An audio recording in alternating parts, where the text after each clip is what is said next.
You know, it's wonderful when you come across someone who is screwed up fantastically bad, royally impregnated the pooch, so to speak. That moment when you realize how bad they've done something, that you raise your head up, actually raise it up, and look around to see if anyone has seen this, even when you are alone.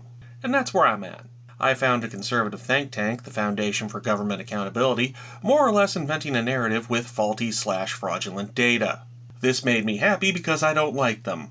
The FGA is a billionaire-funded think tank that has the goal of ending social welfare programs because of a mixture of wanting to pay less taxes, but also having less social welfare programs means a more competitive labor market means rich people can pay workers less. So the FGA spams out experts and studies to support cuts to social welfare programs to achieve this goal. And this is where we're at. The FGA put out a study that is completely made up, fabricated, false, fraudulent, and I'll get into that in a few minutes. But first, let's get the context. In Arizona, Republicans have introduced a bill, SB 1071, to put more red tape between poor people and food stamps. The stated reason is to reduce fraud, and the real reason is because Republicans hate poor people and want them to starve. Let's hear from the sponsor of the bill, Arizona State Senator John Kavanaugh, to explain the bill. I was approached by some people who wanted to have the state utilize a cross-check system where our DES would cross-check with other states and the federal government in their databases to try to root out people who are ripping off the SNAP program, which is previously called food stamps. And what they do is they check to make sure people aren't registered in multiple states. They check to make sure people haven't been imprisoned and are no longer in the out population. They look into lottery winners. They just try to find people who are multiple collectors in different states or who have more income or who are dead. To remove them, Arkansas did this program in 2017. They removed 80,000 people, 25,000 of whom were collecting SNAP benefits in multiple states. So it seems like a win-win for the government and also a win for legitimate SNAP recipients, because the more people rip off and drain this program, the more we wind up having to cut benefits because of the excessive expense. Sounds innocent enough, but because he's a Republican, you probably have a nagging doubt about his sincerity about the whole project. Yes, saving money is good, as is stopping fraud, but shouldn't most of this stuff be getting done already? Is it not? I have questions. But let's start simple. Where did this bill come from? I was approached by some people who wanted to have the state utilize a cross-check system. Some people approached him. Hopefully not in a back alley like Batman's parents, but the origin of this bill is not State Senator Kavanaugh. You've probably already guessed who the source of the bill is, but before we get to that, there is a second thing I want to talk about. Kavanaugh said something pretty weird in his description of his bill. They look into lottery winners. Alright, I'm not a horribly bright person, but does Arizona really have a ton of people who have won the Powerball and continue to get food stamps? Because I have my doubts. Winning the lottery is a euphemism for something that is almost impossible actually happening. So it's probably not happening on such a large scale that it is bankrupting the food stamp program. How did Kavanaugh think that this was such a big problem that it needed to be addressed by a state law? Or more specifically, the people who wrote the bill, because remember, Kavanaugh didn't write this bill. And also, since the lottery is run by the state, is a law really needed to do this, or can they just do it? Excellent leading question, me from 10 seconds ago. Yes, it can. From a representative of the agency that runs the food stamps program, addressing questions on whether they can do a lot of the checks mentioned in the bill. Do you have, this is a long list. You're already doing a lot of these checks? We are doing a lot of these checks.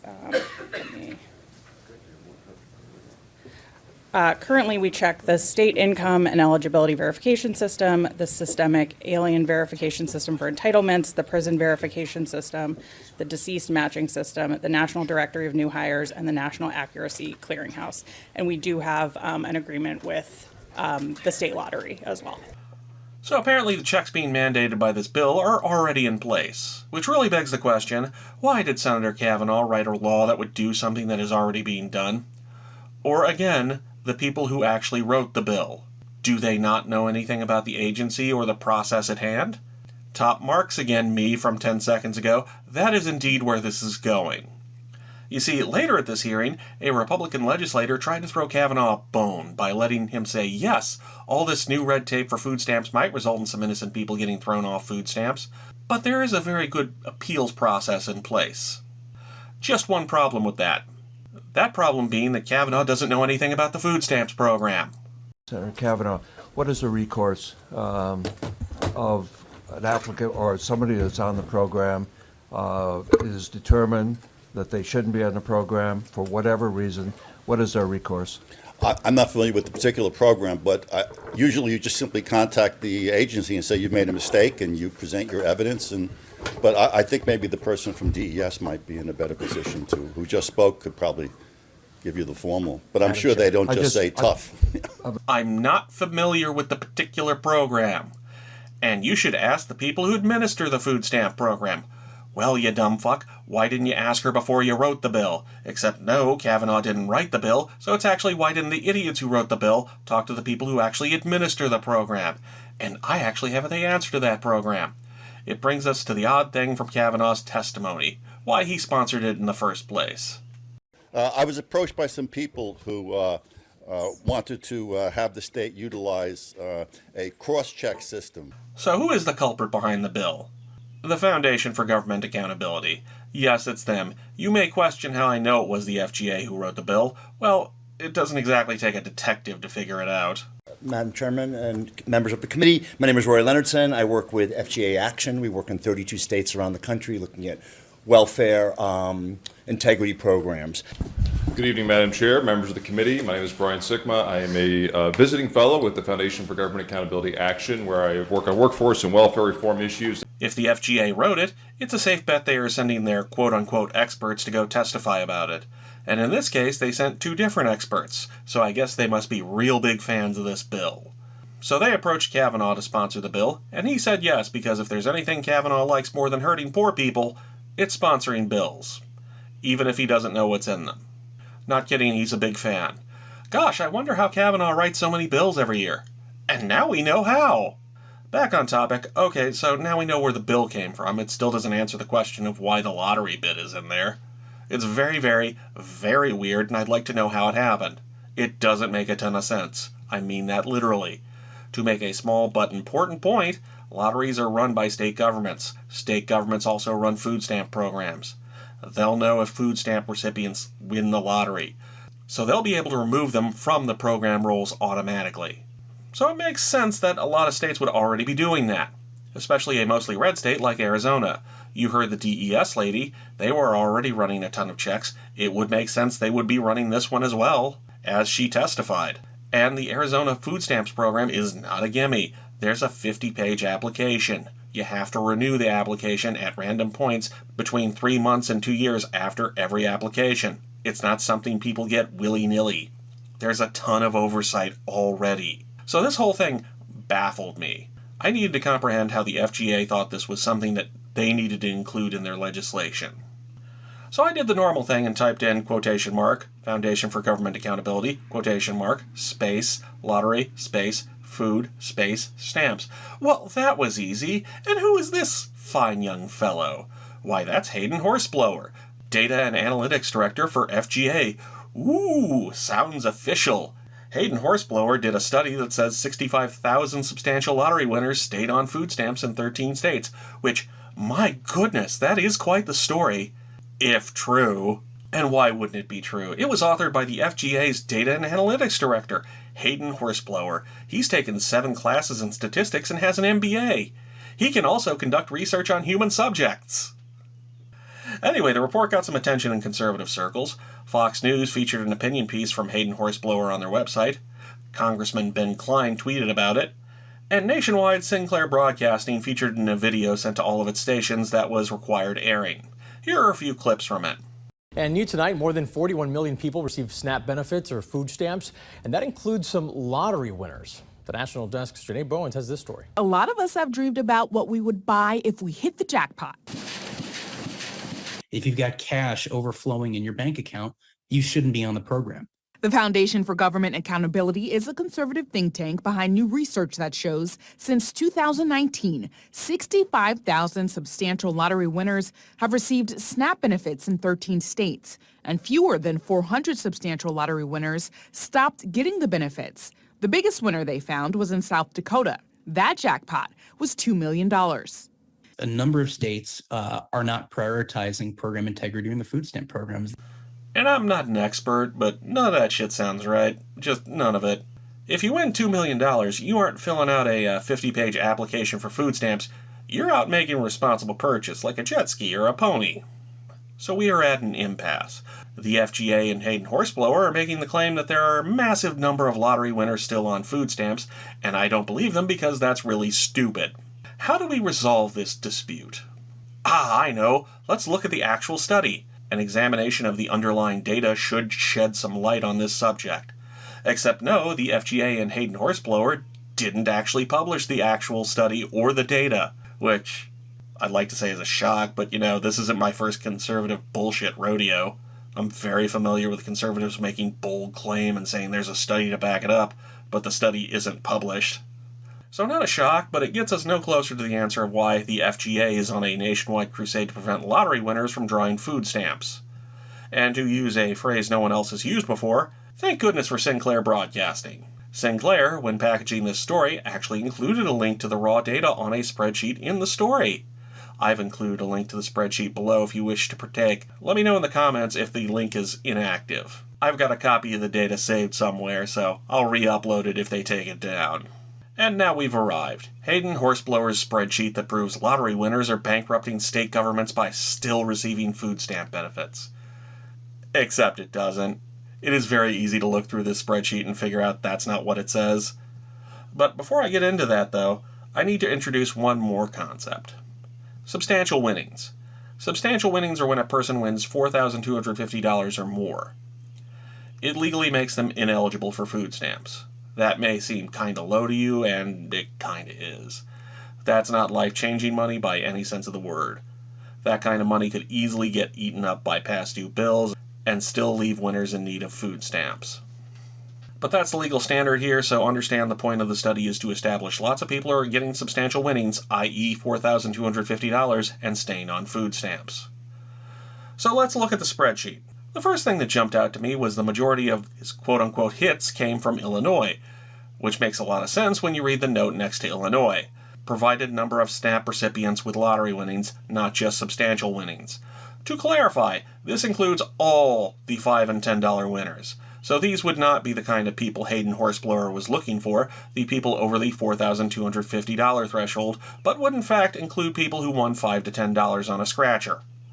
Harkening back to the Fox News article that Hayden Horseblower wrote, he says, quote, "We aren't talking about proud owners of $20 prizes from scratchers, we are talking about those who won at least $4,250, which under federal law makes a person ineligible for the taxpayer's help."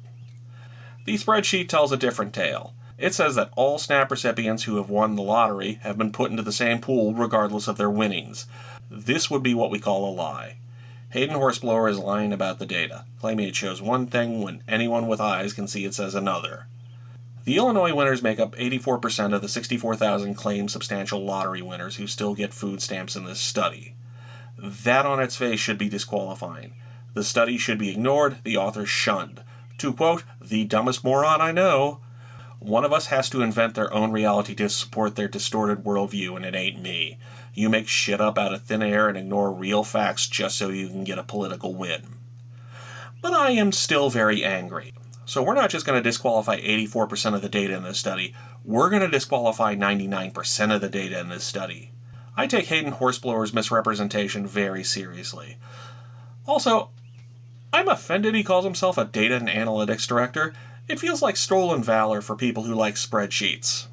So I'm going to go through the whole thing because Hayden didn't just make one bad mistake. And I want Hayden and people like him, especially at the FGA, to know that people can and will call out his bullshit. To dive back in, of the 13 states that made up the study, 98.86% of the hits came from 3 states, Illinois, as we've already discussed, and New Jersey and Virginia, which should also be a big red flag, but let's keep going. Let's do Virginia first. I think Virginia did the same thing Illinois did and lumped all the SNAP lottery winners together, regardless of whether they were substantial or not. How do I know this? Well, Hayden Horseblower did this fun little thing where he asked about the highest amount of money a SNAP winner won when he was sending out these requests. It was so he could do this hackneyed conservative bit about a person who won $1 million in the lottery and is still getting food stamps. As in, can you believe it, folks? It's all very John Stossel wannabe-esque. Anyway, this backfired spectacularly in Virginia. In 2019, he reports 645 people on food stamps had substantial lottery winnings in Virginia. The highest amount won that year by a food stamp recipient? $1,159. That's not substantial winnings. It has to be over $4,250 to be substantial winnings. $1,159 is not greater than $4,250. Who taught this moron math? Needless to say, this throws all of Virginia's data into question. I mean, if these 645 people who did not have substantial winnings are counted as having substantial winnings, why should any of the data from Virginia be taken seriously? Also, this is not the only place Hayden makes this mistake. The same thing happens in Montana. Data on screen now, which also means that Montana's data should be thrown out. Let's move on to New Jersey. I don't have a bullseye gotcha on this one like the others, but let's see why I'm very hesitant on including this data. It has a long note qualifying it on the side that most likely came from authorities in New Jersey. The wording of unique lottery winners in it leads me to believe it's counting SNAP recipients that have won the lottery, not who have won substantial amounts of money in the lottery. Also, it doesn't include the largest amount of money won by a food stamp recipient, so that's probably also a red flag. If this was the only red flag on the spreadsheet, I might be charitable and let it slide, but, I mean, there's a ton of red flags here, and I haven't even introduced you to the reddest one yet. Oh yeah, everything up until now, that's been setting the stage. Now we get to the main event. Remember that 65K top line number he had? It doesn't subtract the people who were taken off food stamp rolls, which was also included in this spreadsheet. Whether because of dishonesty or stupidity, Hayden Horseblower said everyone who was on food stamps who had substantial lottery winnings were people who hadn't been removed from food stamp rolls, despite him having a separate area showing that number and not adjusting for it. To briefly describe the spreadsheet, the first set of data is 2019 to 2023 people on food stamps who had substantial lottery winnings. The second set is people who, from the first set, had been removed from the food stamps program. You know, what he was trying to measure. In order to arrive at a correct answer, the second set of data should have been subtracted from the first set of data. That Hayden didn't do this really shows his dishonesty. He was merely looking for a big top-line number to blare from headlines from conservative websites. Which is wildly dishonest, but also leaves him open to making an even bigger mistake later. How big? How about a $2 million mistake? See, one of the talking points Hayden Horseblower grabbed from his bogus study was a story about a person winning $2 million in South Dakota and staying on food stamps. It was in his Fox News story. It would be a big deal. If true. The only problem with that is it's not true. Checking Hayden's spreadsheet, it turns out that every person in South Dakota who had substantial winnings on food stamps was also removed from food stamps. Probably something that would have been caught if Hayden was operating in good faith, but he wasn't. Hayden looked for the largest lottery winner on food stamps, who turned out to be the $2 million winner in South Dakota, and then claimed they continue to receive food stamps without checking to see if it was true or not. Okay, editor history sock here. I've done some more research and made a bit of a horrifying discovery. I'm not going to get into it too much, but Hayden, if you are watching this video, I have a message for you. You should take down every instance of this claim about a $2 million lottery winner in South Dakota continuing to get food stamps. Yes, because the story is false, but also because, and I don't know if you know this, Hayden, states announce lottery winners. It's kind of a publicity thing. So giving the entire nation the parameters of $2 million in South Dakota in 2021 kind of makes it real easy to figure out who you were talking about. In South Dakota, a $2 million lottery winner is still on welfare. Maybe you should make some effort to retract it. Because, and I don't know if you know this, your spreadsheet said they didn't continue to get food stamps. They in fact stopped getting food stamps, contrary to your claims. Now, I'm not a lawyer. Maybe you should consult with whoever the FGA has on staff to find out about concepts like libel and invasion of privacy. I feel like they'll be relevant in your decision on handling retractions. Alright, back to the regular video. Which, when the end result is the FGA arguing that the real waste to society is too many people getting food stamps, shows what FGA's true purpose is. The lottery study was not conducted in order to see what the results were, it was conducted for the purpose of kicking people off food stamps. Accuracy wasn't important.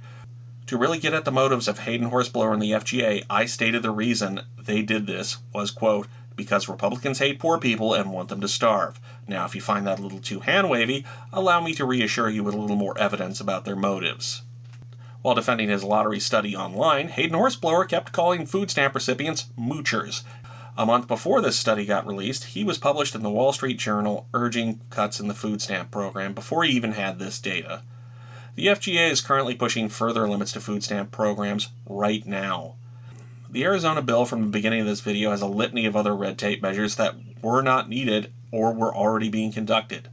And this isn't the only state the FGA is pushing this dumb bullshit in. A similar lottery winner bill exists in Kansas. I'm not sure what further evidence needs to be brought forth to show that the FGA and their attack chihuahua, Hayden Dublois, really just want to end food stamps and other safety net programs. If you're looking for a motivation behind that, well, a very easy game of connect the dots will do the job. In 2022, Hayden wrote an opinion piece proposing to reduce food stamp benefits to push recipients into a job market that had a so-called worker shortage. And that sounds about right. I mean, not the worker shortage, that's nonsense. That's employers complaining about how no one wants to work for a minimum wage, not that there's a worker shortage.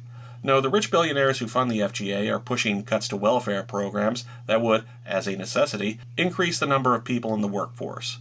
That would, using the most basic of economics that even Hayden Dublois could understand, lower the cost of labor for the companies those billionaires own and profit from. It would also devastate the quality of life for those forced into that job market, but I don't think that's something that troubles the conscience of Hayden, the FGA, or the billionaires who fund them. So that's why the lottery study exists. The FGA needs another talking point in its crusade to weaken the social safety net to lower labor costs for rich people. They want to be able to march into the offices of legislators around the country and claim with a straight face, you need to restrict access to the food stamp program. Even millionaire lottery winners are mooching off the state. They'll wave the report around and a credulous moron like Kavanaugh in Arizona will parrot the nonsense in front of the legislature, while an FGA expert backs him up. And yes, the lottery bit is only a small part of the bill, but would you trust any research from the FGA? Hell, would you trust an expert from the FGA? Because if your answer is no, then you should be pretty worried that they are pushing bills like this all over the country, probably based on research that is just as shoddy as the lottery study. We deserve better than a government whose policies are shaped by this moron. I'm History Sock, and I'm just interested in catching people who are dishonest.